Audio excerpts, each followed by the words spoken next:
আজিৰ পৰা 10 দিন আগতে মোক ভাৰতৰ প্ৰধানমন্ত্ৰী নৰেন্দ্ৰ মোদী ডাঙৰীয়াই ৰাতিপুৱা 5:30 বজাত ফোন কৰিছিলে। ৰাতিপুৱা মোৰো টোপনিতে আছিলো, ফোন বাজিলে মই ফোন উঠালো। মোদী ডাঙৰীয়াই মোক ফোনত ক'লে যে হিমন্ত তই এবাৰ চিমুক লগ পাই লবি।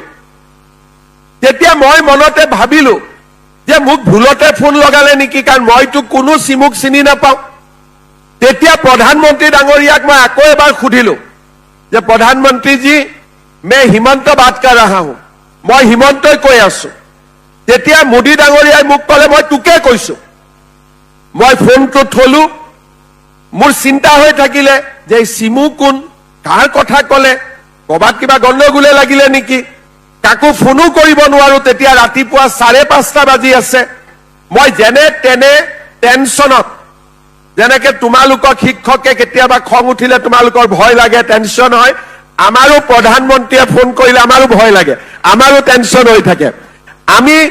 মই যেনে তেনে 3 ঘণ্টা পাৰ কৰিলো।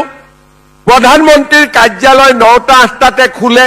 মই ফোন কৰিলো যে ৰাতিপুৱা মোক প্ৰধানমন্ত্ৰীয়ে ফোন কৰিছিলে, চিমুক লগ পাব ক'লে, মোক অলপ জনাব পাৰিব নেকি কোন চিমু। তেতিয়া মোক তেওঁলোকে ক'লে যে চিমু মানে চিমু দাস। কোন ছোৱালী? অসমৰ এগৰাকী ছোৱালী।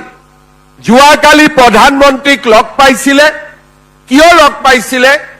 যে এইবাৰ ৱৰ্ল্ড ব্লাইণ্ড ক্ৰিকেটত ইণ্ডিয়া চেম্পিয়ন হৈছে, আৰু চেম্পিয়ন ইণ্ডিয়া টিমত অসমৰ চিমু দাসেও খেলিছিলে। যোৱাকালি প্ৰধানমন্ত্ৰীয়ে তাইক লগ পাইছিলে আৰু তাই অসমৰ কথা কৈছিলে, সেইকাৰণে আপোনাক লগ কৰিব দিছে। মই বুজিলো যে ময়ে নাজানো অসমৰ ছোৱালীয়ে ইমান নাম কৰিছে, কিন্তু প্ৰধানমন্ত্ৰীয়ে জানে। নিজকে মোৰ অলপ অপৰাধী যেনো লাগিলে। চিমুক মই ফোন কৰিলো যে মা এবাৰ গুৱাহাটীত আহা। চিমুৱে ক'লে মোৰ 3 দিন ইয়াত কাম আছে, মই অমুক তাৰিখে গৈ আপোনাক লগ পাম। 3 দিন আগতে চিমুৱে মোক লগ কৰিলে। মই চিমুক সুধিলো তোমাৰ ঘৰ ক'ত? মোৰ ঘৰ নগাঁৱৰ কঠীয়াতলিত। কেনেকে তুমি ক্ৰিকেট খেলিলা? বোলে মই সৰুতে মোৰ এটা বিশেষ জ্ঞান আছে যে মই চকু দি দেখা নাপাওঁ, কিন্তু কাণেদি মই যি শুনো তাক মই কেপচাৰ কৰি লওঁ। কাণেদি যি শুনো তাক মই নিজে নিজে মুখস্থ ৰাখিব পাৰো।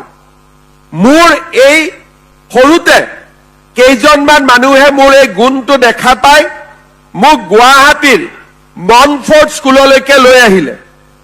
মই 2 বছৰ তাতে পঢ়িলো। তাতে মোক কোনোবাই ক'লে যে মই দিল্লীত যাব লাগে।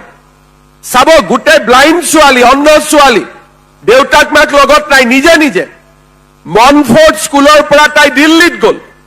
দিল্লীৰ এখন ব্লাইণ্ড স্কুলত নাম লিখালে। তাতে তাই গম পালে যে ব্লাইণ্ড ছোৱালীয়ে ক্ৰিকেটো খেলে। চিনিয়ৰৰ লগত তাই ক্ৰিকেট খেলিবলৈ গ'ল, আৰু এইবাৰ ৱৰ্ল্ড বিশ্ব চেম্পিয়নশ্বিপত তাই ইণ্ডিয়ান টিমত পাৰ্টিচিপেট কৰিলে আৰু ভাৰতলৈ নাম কঢ়িয়াই আনিলে। তাৰ মানে ইচ্ছা শক্তিয়ে, উইল পাৱাৰে আমাক কিমান দূৰলৈ লৈ যাব পাৰে অসমৰ মানুহে আমি নাজানো। খেলিলে, অসমৰ পৰা গ'ল, দিল্লী পালেগৈ, দিল্লীত খেলিলে, আৰু অসমৰ মুখ্যমন্ত্ৰীয়ে নাজানে প্ৰধানমন্ত্ৰীয়ে তাইক লগ পালে, আৰু মোক প্ৰধানমন্ত্ৰীয়ে ক'লে যে তই তাইক লগ কৰিবি। তাৰমানে সৰু পৰিয়ালত জন্ম হৈ আমি কিমান ডাঙৰ কাম কৰিব পাৰো।